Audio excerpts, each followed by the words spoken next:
Hi everyone, this is Kevin here, coming at you with Umidigi F2 tips and tricks. So let's get started.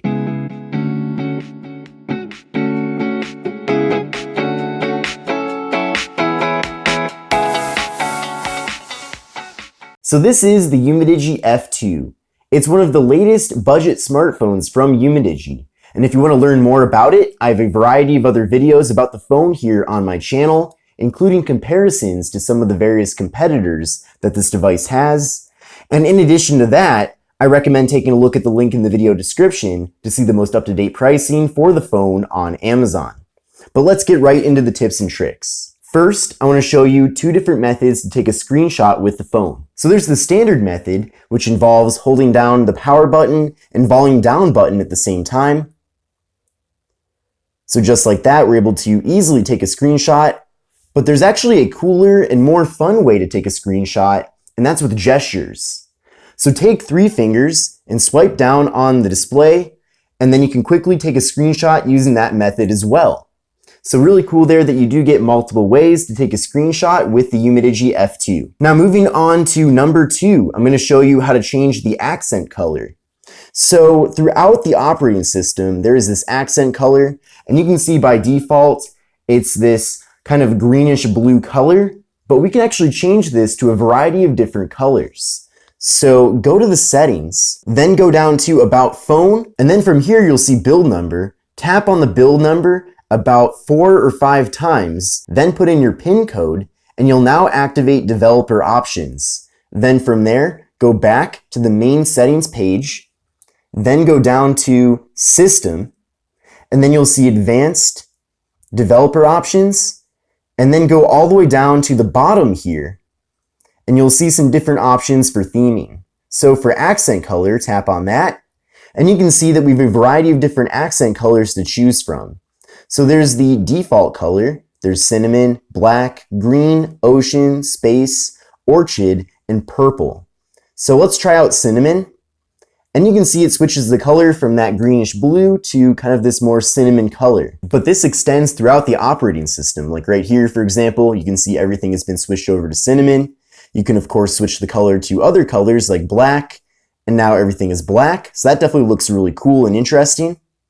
So kind of a cool customization option here with the phone, but I'm going to put it back on default for now. So out of the box, the phone does feature your standard Android navigation buttons. So we get back, home, and the recent apps button. But you can actually switch this over to gesture-based navigations if you want to. So go to settings, go to smart assistant, and you'll see right here, system navigation. So tap on that. And again, you can see by default, it is on the 3-button navigation. But you can switch it to 2-button navigation or gesture navigation. So we're going to go to gestures. And then you also get another option here to customize the sensitivity of the back function. So you can switch it from low to high, so pick whatever you prefer. But then from there, you can just swipe from the side to go back, which is really cool. And then you can swipe up from the bottom to go to the home screen.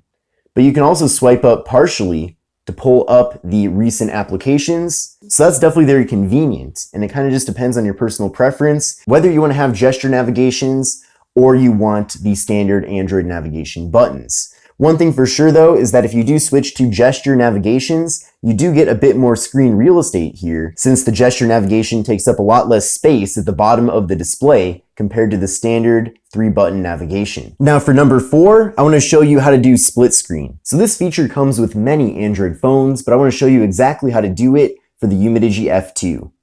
So first thing you want to do is open up the various apps you want opened. So in this situation, I want the texting app, and then I also want YouTube so that I can watch a YouTube video, but at the same time, text a friend. So start off with whichever app you want on the top. So I want YouTube on the top. Then tap on the recent apps button, and then on the logo of the app, hold down on there, and then you'll see split screen. Tap on split screen, and it's going to stick that one app at the top, and then choose from your other recent apps to fill in the bottom. So I'm going to put messages at the bottom, so I'll tap on that. So you can see now I have YouTube at the top and messages at the bottom. And then to get out of this, just tap on the home button and then swipe up, and then you're good to go. Now for number 5, I'm going to show you a quick shortcut to jump to the camera. So go to the settings, go down to system, then go to gestures, and you can see we have an option here for jump to camera. So tap on that, and then you can see jump to camera. To quickly open the camera, press on the power button twice, and it works from any screen on the phone. So turn that on, and now when you double tap on the power button, it will pull up the camera, which is really awesome. Now for number 6, I'm going to show you how to remove most of the animations to speed up the performance of the device. So go to the settings, go to accessibility, and then from here, you'll see an option for remove animations. So now there are basically no animations with the phone, so it's going to make navigating around the phone a lot quicker and more efficient. For number 7, I'm going to show you how to enhance the sound. So go to settings, go to sound, go all the way down to the bottom and go to advanced, go down to the bottom there, and you'll see an option here that says sound enhancement. Tap on sound enhancement, and then you can turn on best loudness. So turn that on to get a volume booster for the speaker, and then now you're all good to go. Now for this next tip, you do have to have the developer options enabled. So if you've already done that for the accent color, which I talked about earlier, then you're all good to go with that. So go to the settings, go down to system, go down to advanced, and then developer options, and then go all the way down to the bottom again, and then you'll see icon shape. So you can change the icons from the default to square, teardrop, squircle, or rounded rectangle. So we'll go to teardrop, and now you can see that after selecting that, all the icons are now in this teardrop shape. So that's pretty awesome. You can of course switch it to other shapes as well. So we'll do rounded rectangle right now, and you can see all of the icons are squared off. So that's really awesome. And then of course you can set it back to the device default. Now if you're a big fan of dark mode, then we do have dark theme here. So go to the display options, and then you'll see dark theme. So turn that on, and then for any compatible applications, the dark mode will be activated. So you can see by default here, it does set Instagram to the dark mode, which is really awesome. So if you are a big fan of dark mode, then you're definitely gonna like this feature with the Umidigi F2. Now for this last tip, I wanna show you how to activate home screen rotation. So hold down on the home screen, go to home settings, and then you can see here, allow home screen rotation when the phone is rotated. So I'll turn that on, and now when you rotate the home screen, it will also rotate completely. So this comes in handy if maybe you're mounting your phone somewhere in this landscape orientation, then you'll easily be able to navigate around the entire device in landscape. So that's definitely very nice. So those are 10 tips and tricks about the Umidigi F2. Now before I end the video, I do want to go through some of the highlights of this phone, just in case you're not too familiar with it. So the first thing is that right now you can get the Umidigi F2 for just $249.99 on Amazon.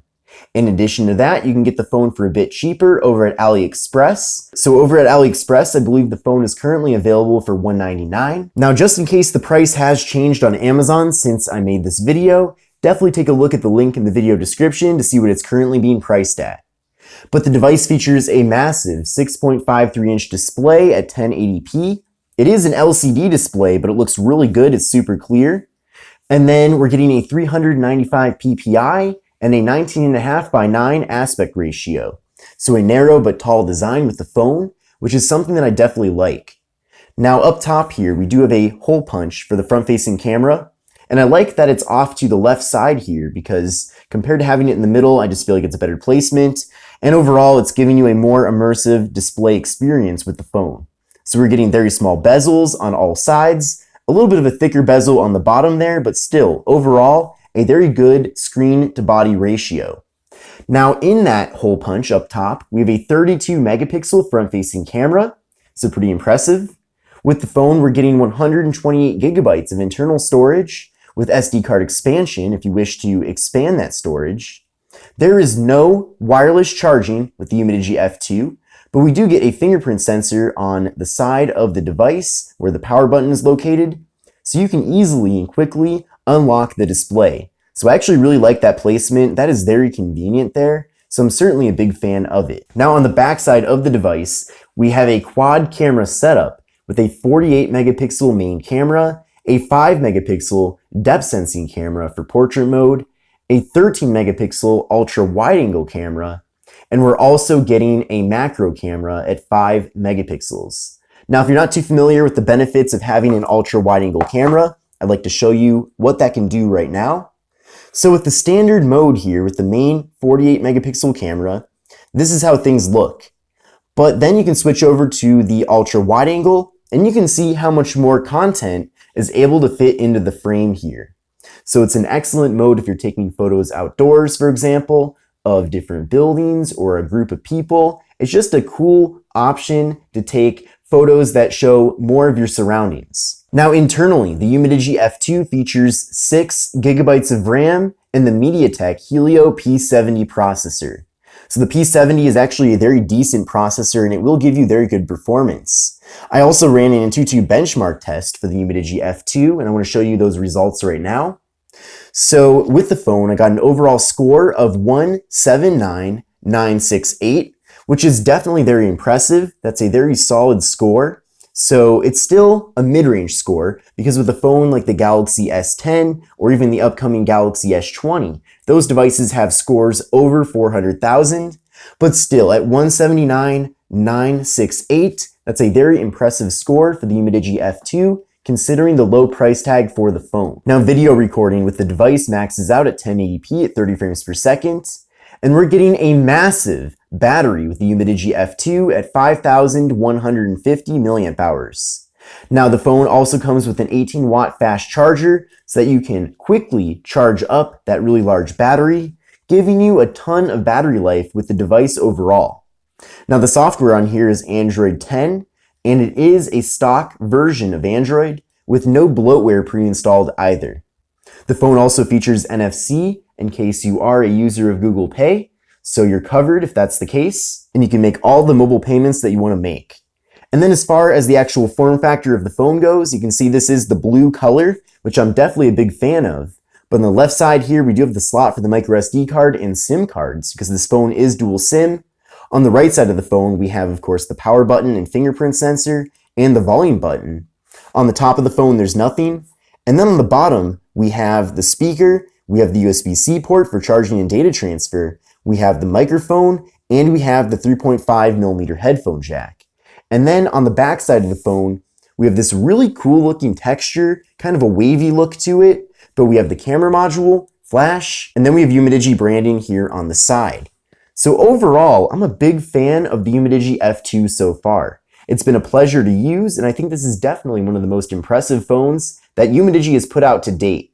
It feels super solid, it's definitely a very high quality device, despite it being a budget phone. And I think this is going to end up being a big success for the company. But overall, I hope you enjoyed this video. We started off by going through 10 tips and tricks for the device. And then after that, I went through the various specifications of the phone, and then gave you a tour of the actual hardware itself. So if you do have any more questions about the phone, feel free to leave those in the comment section below. But thanks everyone for watching. Make sure to check out the link in the video description to see more about the device over on Amazon. And I will see you in the next video.